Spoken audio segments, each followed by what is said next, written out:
জয় হিন্দ। আজকের টপিক হচ্ছে যে রেসপিরেটরি সিস্টেম বা শ্বাসনতন্ত্র। রেসপিরেটরি সিস্টেম বা শ্বাসনতন্ত্র, আমরা যে শ্বাস নিই তার কোথা থেকে শুরু হয় এবং কোথায় শেষ হয় এবং শ্বাসের কাজ কি এবং শ্বাসকে কি বলে সেই সম্বন্ধে আমরা আলোচনা করব। তো প্রথমে আমরা জানব যে শ্বাস কি টাইপ, শ্বাসের ধরন কি। শ্বাস হচ্ছে একটা জারণ বা অক্সিডেশন প্রক্রিয়ার মাধ্যমে আমরা শরীরের মধ্যে যে শ্বাস নিই, এই শ্বাস নেওয়ার ফলে আমাদের শরীরে কি হয়, শক্তি তৈরি হয় বা আমাদের শরীরে গরম হয়ে থাকে। তাহলে যেমন আমরা সেল চ্যাপ্টারে পড়িয়েছিলাম মাইটোকন্ড্রিয়ায় এই শ্বাস নিয়ে শক্তি তৈরি করে, কিন্তু আমরা শ্বাস এছাড়াও আরও কাজ করে যে শ্বাস আমাদের শরীরকে গরম করে রাখতে সাহায্য করে। আমরা যদি শ্বাস যখনই আমরা যে মরে যাব বা মৃত কোনো ব্যক্তিকে দেখব যখনই, তখনই শ্বাস কি হয়, তো আমাদের শরীরকে শ্বাস কি করে, শক্তি তৈরি করে এবং শরীরকে গরম করে রাখতে সাহায্য করে। আমরা যখন দেখি যে কোনো ব্যক্তি মারা যায় তখন কি হয়, ওর শক্তি তৈরি হয় না এবং শ্বাস না নেওয়ার কারণে ওর শরীর ঠান্ডা হয়ে যায়। তাহলে শ্বাস কী করে, আমাদের শরীরকে গরম রাখে এবং শ্বাসের মাধ্যমে যে আমরা অক্সিজেন গ্রহণ করি সেটা মাইটোকন্ড্রিয়ায় পৌঁছে যায়। মাইটোকন্ড্রিয়া ওকে ভেঙে ওকে কী করে, শক্তি তৈরি করে। আমরা যখন সেল চ্যাপ্টারে পড়েছি, কিন্তু এখন আমরা তো মাইটোকন্ড্রিয়া পড়বো না, এখন আমরা অক্সিজেনের কাজ কী বা শ্বাসের কাজ কী আমরা সেটা জানবো। তো আমরা বুঝতে পারলাম তাহলে অক্সিডেশন প্রক্রিয়া। তারপরে হচ্ছে যে শ্বাস বা শাসন হচ্ছে ক্যাটাবলিক প্রক্রিয়া। এক্সামে কোশ্চেন আসে শাসন কোন প্রক্রিয়া, শাসন অ্যান্সার হবে ক্যাটাবলিক প্রক্রিয়া। শাসন বা কয় প্রকার, শাসন হচ্ছে দুই, একটি হচ্ছে ইনহেলেশন আর একটি হচ্ছে এক্সহেলেশন। ইনহেলেশন মানে বাইরে থেকে ভিতরে যাওয়া, ইনহেলেশন মানে বাইরে থেকে ভিতরে যাওয়া, আর এক্সহেলেশন মানে ভেতর থেকে বাইরে আসা। বুঝতে পারলাম আমরা। তারপরে হচ্ছে শাসন অঙ্গ। আমাদের শাসন অঙ্গ কয়টা, মানে ক ধরনের বা কি রকমভাবে শ্বাস নিয়ে যায়।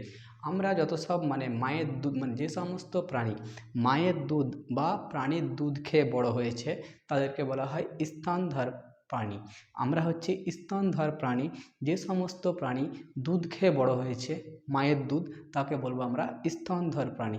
স্তনধার প্রাণী সাধারণত লাংস বা ফুসফুসে থেকে কি করে, ওরা শ্বাস নিয়ে অংশগ্রহণ করে, শরীরের অংশগ্রহণ করে কি, শ্বাস হচ্ছে লাংস বা ফুসফুসের সাহায্যে তারা শ্বাস নেয়। তাহলে যে সমস্ত প্রাণী স্তন ধরে তারা শ্বাস নেয় ফুসফুসা থেকে বা লাংস থেকে। এবার আমরা দেখব যে কিছু কিছু জীব আছে তারা কোনখান থেকে নেই। যেমন হচ্ছে জলীয় জীব।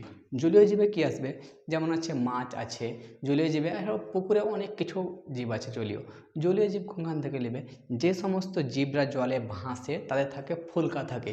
তাহলে যেমন হচ্ছে মাছ কোনখান থেকে নেয়, ফুলকা থেকে শ্বাস নেয়, ওকে ইংলিশে বলা হয় গিলস। তাহলে যে সমস্ত জলীয় জীব তারা কোনখান থেকে নেয়, ফুলকা থেকে। তাহলে ফুলকা থেকে জলীয় জীবরা ফুলকা থেকে নেয়। আর যে সমস্ত পোকারা কি থেকে নেয়, শ্বাসনালী। এখানটা ওদের শ্বাসনালী থাকে। কীট পতঙ্গ, আমরা মাঠে গেলে অনেক কীট পতঙ্গ দেখতে পাই। ওদের তো আমাদের মতন বড় নাক, এরকম তো এত কিছু শরীরের মতো আমাদের মতন তো সিস্টেম নয় ওদের একটু আলাদা। তার জন্য ওরা ওই শ্বাসনালী থেকে, যেখান থেকে শ্বাসনালী থেকে ওকে ট্যাকিয়া থেকে ওরা কিনে নেয়, ওরা শ্বাস নিয়ে নেয়। তাহলে পোকামাকড় সমস্ত শ্বাসনালী থেকে বা ট্যাকিয়া থেকে ওরা শ্বাস নিয়ে নেয়। তারপরে হচ্ছে ব্যাঙাচি। ছোটোবেলায় আমরা যে দেখতাম কোনো জায়গাতে বা কোনো স্থানে জল জমে আছে, সেখানটায় ছোট ছোট মাছের মতন ভাসতো, তাকে বলি আমরা ব্যাঙাচি। কি বলবো আমরা, ব্যাঙাচি। আমরা মাছ মনে করে ধরে নিয়ে আসতাম, কিন্তু ছোট অবস্থায় কি থাকে, ব্যাঙাচি থাকে এবং ব্যাঙাচি থেকে আস্তে আস্তে ব্যাঙের রূপ নেয়। কিন্তু ব্যাঙাচি অবস্থায় তো শ্বাস নেওয়া প্রয়োজন, তো সেই সময় শ্বাস নিত কিসে, তখন সেই সময় ফুলকায়। তাহলে ব্যাঙাচি অবস্থায় ব্যাঙ কোনখান থেকে শ্বাস নেয়, ফুলকাতে শ্বাস নেয়। তাহলে বুঝতে পারলাম যে ব্যাঙাচি অবস্থায় ব্যাঙ ফুলকা থেকে শ্বাস নেয়। এবার ব্যাঙ যখন বড় হয়ে যায়, ব্যাঙাচি থেকে ফুলকাতে, ব্যাঙ যখন বড় হয়ে যায় তখনই ডাঙায় চলে বেড়ায়। ডাঙার কি থাকে, উপরে থাকে, আবার ভিতরে মাটির ভিতরে চলে যায়। যখনই কোনো ব্যাঙ মাটির ভিতরে থাকে তখন ও চামড়া থেকে শ্বাস নেয়। তাহলে মাটির ভিতরে খাল করে ঢুকে থাকে, তখন কি করে, ও চামড়া থেকে শ্বাস নেয়। আর বাইরে ডাঙায় ভূমিতে যখন চলে বেড়ায় তখন ও লাংস থেকে শ্বাস নেয়। তাহলে বুঝতে পারলাম আমরা, যখন কোনো ব্যাঙ মাটির ভিতরে খালের ভিতরে ঢুকে যায় তখনই ও চামড়া থেকে শ্বাস নেয়, আর ভূমির ওপরে বা মাটির ওপরে যখন চলে বেড়ায় তখন ও ফুসফুসে থেকে শ্বাস নেয়। তাহলে একমাত্র ব্যাঙ হচ্ছে 3 রকম টাইপের শ্বাস নেয়। যেমন হচ্ছে ছোট বাচ্চা অবস্থায় যখন জলে থাকে তখন ফুলকা থেকে নেয়, গিলস থেকে। তারপরে যখনই বড় হয়, যখনই ডাঙায় চলে বেড়ায় তখন কি হয়, ফুসফুসে থেকে, লাংস থেকে শ্বাস নেয়। তারপরে যখনই খালের ভিতরে যখন ঢুকে যায় তখনই চামড়া থেকে বা স্কিন থেকে কি নেয়, ওরা শ্বাস নেয়। তাহলে ব্যাঙ বুঝতে পারলাম। ব্যাঙের পরে চলে আসে কেঁচো। আমরা দেখতে পাই যে মাটির ভিতরে সবসময় কেঁচো ঢুকে থাকে। তাহলে কেঁচো কোনখান থেকে শ্বাস নেবে? কেঁচো শ্বাস নেয় যে ওর যে চামড়া থাকে ওই চামড়া থেকে কেঁচো শ্বাস নেয়। তাহলে কেঁচো কোনখান থেকে শ্বাস নেয়? কেঁচো স্কিন থেকে বা চামড়া থেকে শ্বাস নেয়। তাহলে কেঁচো চামড়া থেকে শ্বাস নেয়।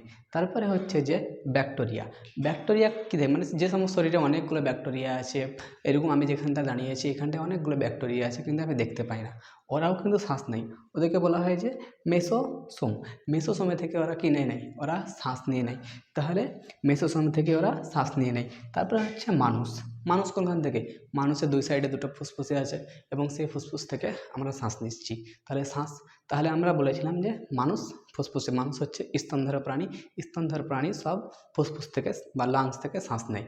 তারপরে এবার আমরা ব্রিদিং, মানে শ্বাস প্রশ্বাস, ব্রিদিং। আমি বলেছিলাম ব্রিদিং কয় প্রকার? ব্রিদিং হচ্ছে 2 প্রকার, একটি হচ্ছে ইনহেলেশন, একটি হচ্ছে এক্সহেলেশন। ইনহেলেশন মানে কি, বাইরে থেকে ভেতরে যায়, আর এক্সহেলেশন মানে ভেতর থেকে বাইরে আসে। আমরা যে সমস্ত হাওয়া বা সমস্ত আমরা হাওয়ার চোখে দেখতে পাই না ঠিকই, কিন্তু এই হাওয়াতে অনেক কিছু মানে মিক্স বা পায়েল হয়ে আছে। তার মধ্যে কি আছে? হাওয়াতে বাইরে থেকে শরীরের ভিতরে যায় আমাদের, যেমন হচ্ছে নাইট্রোজেন কত পার্সেন্ট আছে? 78%। আর অক্সিজেন আছে 21% বা 21%। আর CO2 কার্বন ডাইঅক্সাইড আছে যে 0.03%। তাহলে টোটাল যদি যোগ করা হয় তো 100%।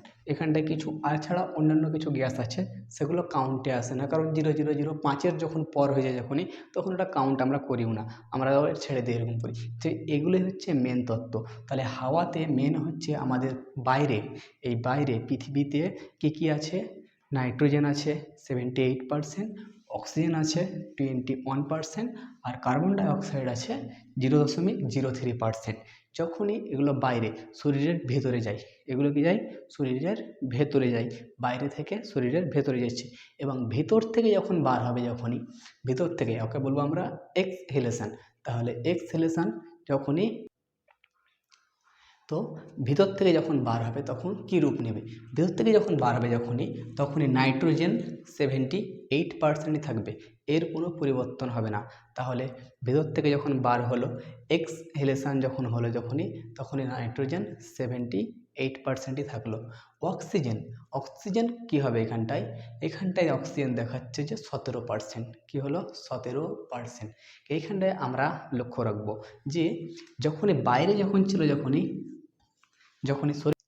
যখন পৃথিবীর বাইরে থেকে আমাদের শরীরের ভিতরে যখন যাচ্ছে 21%, কিন্তু যখনই আমাদের ভিতর থেকে পৃথিবীতে আবার বার হয়ে আসছে তখন দেখাচ্ছে যে 17%।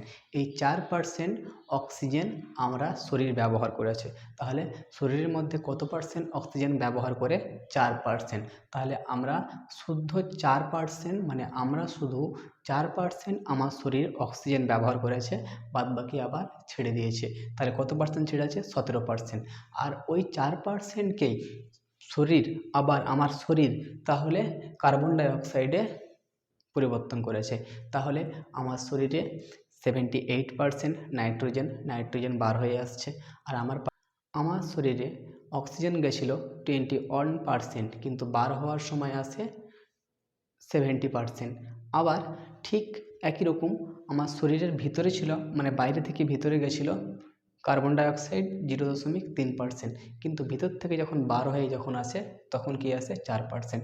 এখানটায় একটা শর্ট ট্রিক হচ্ছে যে এবারে আমরা জানবো যে নাইট্রোজেন 78%, অক্সিজেন 21%, কার্বন ডাইঅক্সাইড 0.03%। তার মধ্যে শরীরে আমাদের ভিতরে গেছে, আমাদের শরীরের ভিতর থেকে বার হয়ে এসছে 78% নাইট্রোজেন আর অক্সিজেন 70% আর কার্বন ডাইঅক্সাইড 4%। যে 17% বা 17% আমাদের শরীরে ভিতরে আছে, আর 4% অক্সিজেন থেকে কার্বন ডাইঅক্সাইডে পরিবর্তন হয়েছে। তাহলে এখানটায় কত ছিল? 21 থেকে 4 যদি বাদ দেওয়া হয়, এটা হচ্ছে অক্সিজেন। এই অক্সিজেনকে পরিবর্তন করেছে কিসে? কার্বন ডাইঅক্সাইডে। তাহলে 4%। যদি বলা হয় আমাদের শরীরে কত পার্সেন্ট কার্বন ডাইঅক্সাইড ছাড়ে? 4%। আমাদের শরীরে কত পার্সেন্ট অক্সিজেন গ্রহণ করে? 4%। তাহলে কার্বন ডাইঅক্সাইড যখন ছাড়ে যখন বলবে যখনই, তখন 4%, আর অক্সিজেন যখনই গ্রহণ করে যখন বলবো কত পার্সেন্ট, তখন কি হবে? 4%। তাহলে বুঝতে পারলাম আমরা এতগুলো আমাদের শরীরে আমাদের ব্রিদিং সিস্টেমে কাজ করে, বা আমরা এই প্রক্রিয়ায় আমরা শ্বাস নিই। এরপরে আমরা জানবো যে শ্বাসের অঙ্গ, যেমন হচ্ছে নাসাছিদ, নাসা কপাট। এর পরের টপিকে আমরা যে কিভাবে শ্বাস যায় ভিতরে, কিভাবে বার হয়ে আসে, আমরা এই অঙ্গগুলো জানবো। জয় হিন্দ।